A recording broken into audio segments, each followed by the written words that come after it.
Former Oregon offensive coordinator Will Stein takes over as the head coach at Kentucky this season.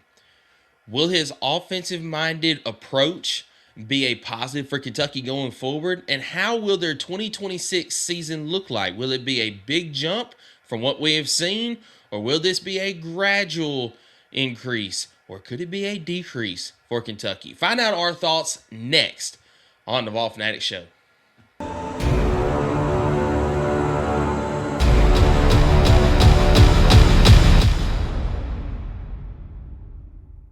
Will Stein, in his first year, has a top half in the SEC according to some quarterback.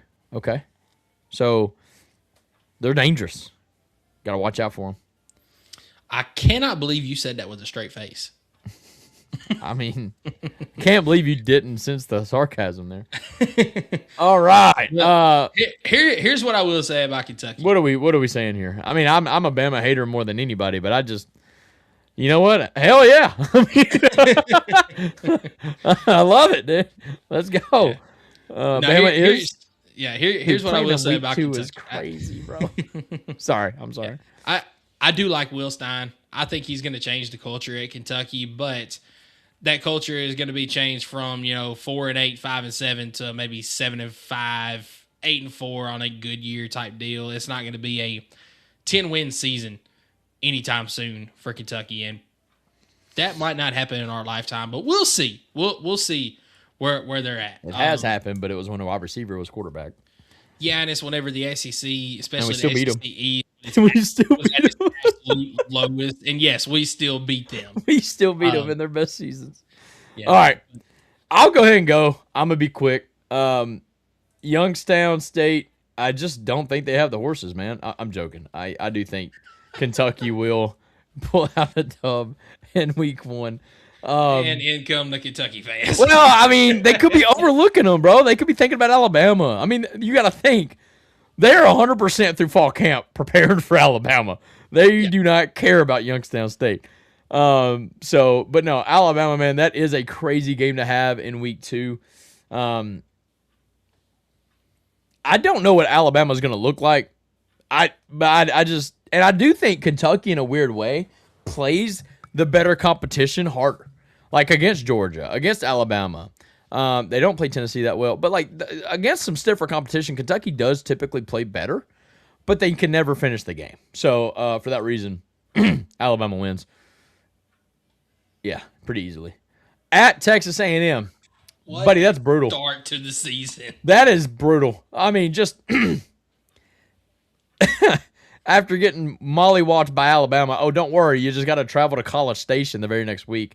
And we're in the third week of the season, and it's your second SEC game.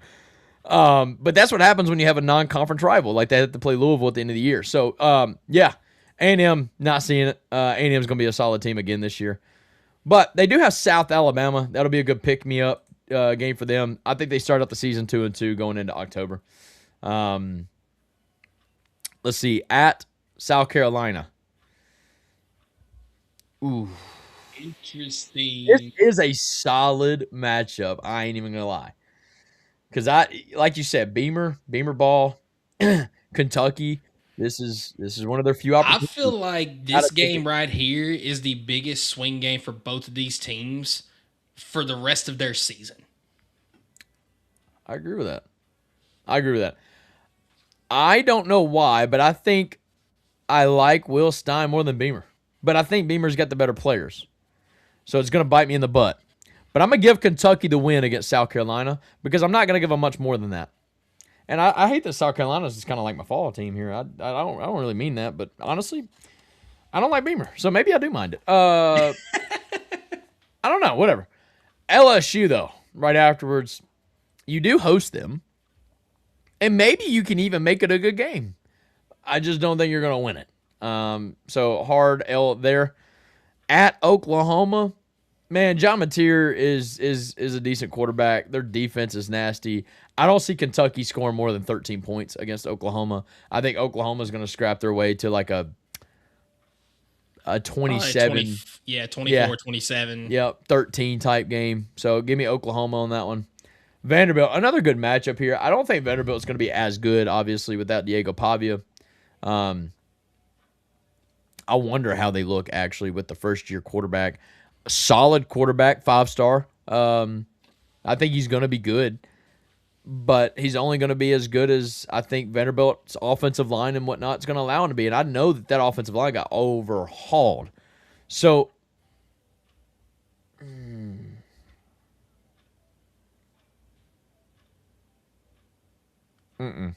I can't do that. I think they're going to lose to Vanderbilt.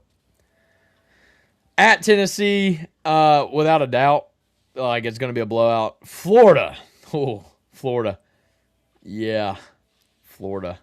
I think they actually beat Florida. They have had Florida's number for the most part in the betterment of half decade. That's almost a decade at this point. I would They even went say on like a 3-game yeah. winning streak against Florida at one point. I'll give them a win at Florida. 2 first-year head coaches. They get the home game against Florida. I think that's huge because I think they will lose to Missouri, and I think they will lose to Louisville. And Kentucky finishes the year 4-8, but they do get 2 SEC wins and finish 2-7 in the conference. So 4-8 for Kentucky. What is your floor and what is your ceiling for this team? Yeah, the floor is definitely 2-10. I see them losing to South Carolina and Florida, of course. The ceiling, I have them maybe beating Louisville in the rivalry game, beating Vanderbilt. So we'll call it 6-6 is the ceiling. So a bowl game right off the rip for Will Stein is your ceiling. So Correct. Absolutely. I'm going to go ahead and delete this. All of them. yeah, that's solid right there for Kentucky. 4-8 is the actual prediction. 6-6 is your ceiling. Yeah, that's very solid. I'm probably not going to be too far off. Oh boy! From Don't where tell you're me we at. did it again.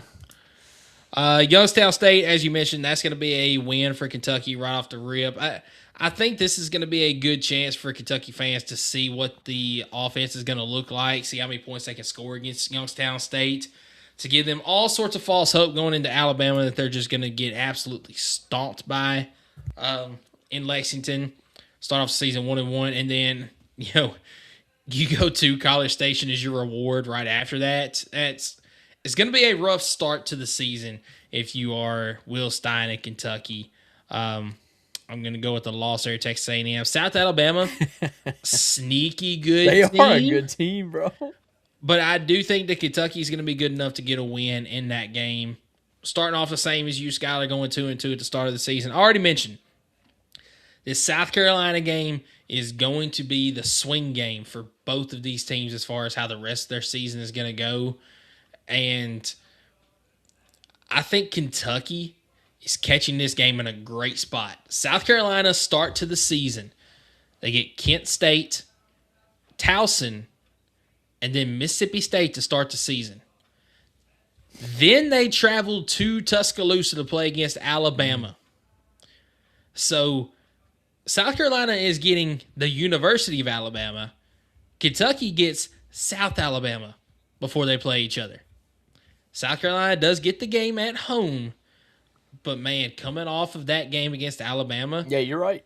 South Carolina's going to they're going to be in one of two spots. They're either going to be absolutely motivated, ready to come out and beat the brakes off of Kentucky, or they're going to have the hangover from getting destroyed by Alabama, and they're going to lose. They have to look at they have to be able to be resilient. They got to go week to week, and they got to look at this as like, hey, this is our opportunity to get that win.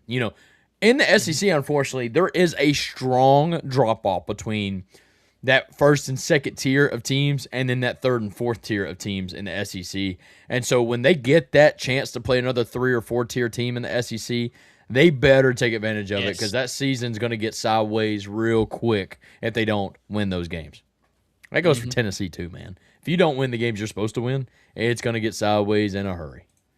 Yep, 100%. And I just feel like I feel like in this situation, we're going to see a hangover from Alabama. Oh, So I think that Kentucky ends up getting the win against South Carolina. I'm with you on that one. Let's go. LSU the week after, as you mentioned, they do get it at home, but I think LSU is going to be a better team by a long shot this year. They're going to lose there.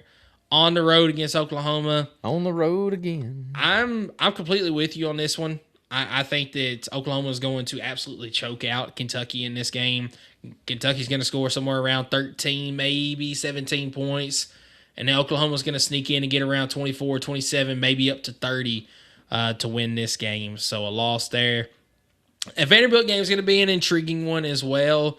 We'll see what Jared Curtis, the rest of the offense, is looking like at this point in the season. But I still think that Vanderbilt has got the better horses compared to Kentucky right now. So I'm going with a loss to Vanderbilt. At Tennessee, coming off of a bye week, it's not going to matter. Dark mode. It's over. I still wonder if Tennessee's going dark mode or not in this one. They got to. There's no other choice. They got no other. If you look at Tennessee's schedule, I don't see how there's another game that it makes sense. LSU. You think they do dark mode on senior night?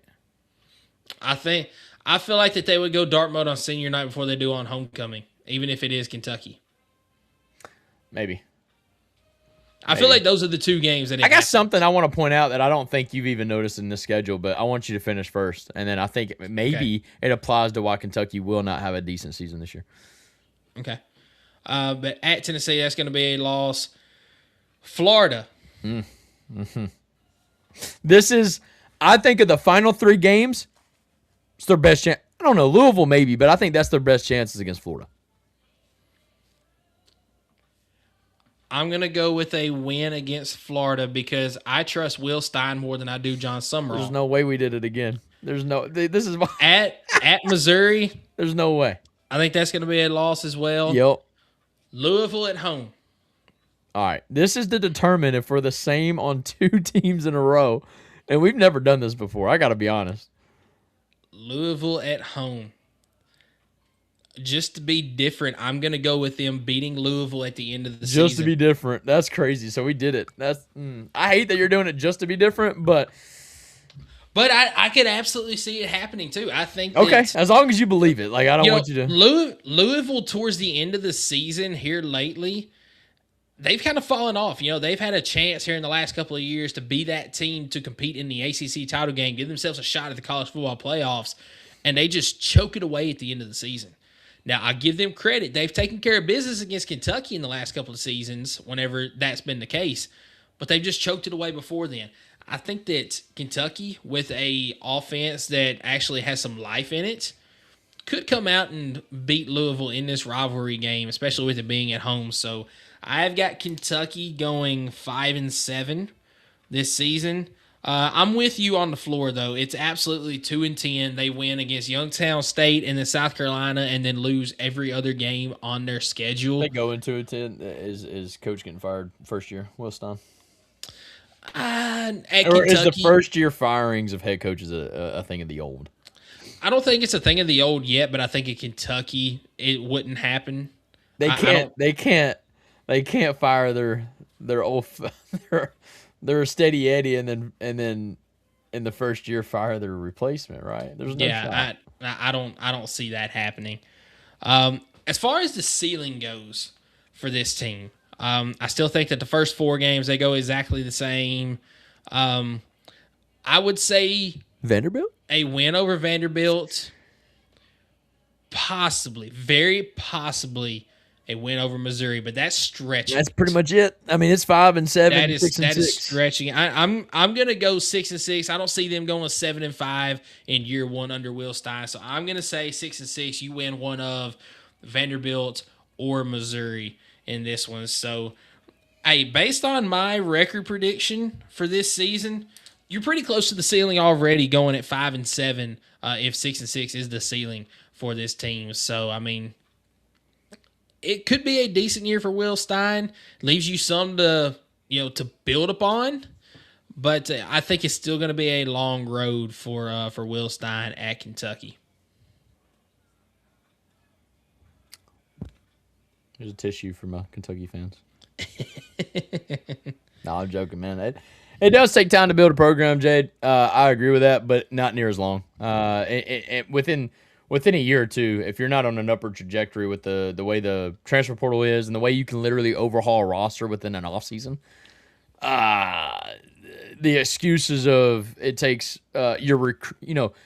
in the past, your first recruiting class to get them to become seniors was the idea, right? So that way your whole team was your recruits. So yes, it took 3 to 4 years to get to that point. Now, I mean, there's just you could almost pluck players like it's a free agency every single offseason, and so it's really not helped the coaches at all in that scenario where they really, I mean, and you had Coach Heupel in year 2 going 10-2. Didn't really help the cause. You have Kirby Smart in year 2 freaking dang near winning the SEC. Like, I mean, all these coaches that you've seen go in and within 2 to 3 years are winning and winning big. It's really put a damper on some other coaches that are set with the same expectation, but unfortunately have a harsher reality of what actually is going on. So, yeah. Is what it is. Now, a credit to Will Stein in Kentucky. He has hit the transfer portal hard since he came in there. Yes, so, I mean, he's trying his best there. I just feel like it's now he has. It's going to be a little bit of recruiting trail that hard. No, not having a great time there, but he is definitely picking players out of the transfer portal. Yeah, that's what you got to do as a first year head coach, though. Your high school recruits are not going to help you immediately. You got to go get the transfer portal, the kids that are a little bit seasoned, veterans, and yeah. It's all good, though.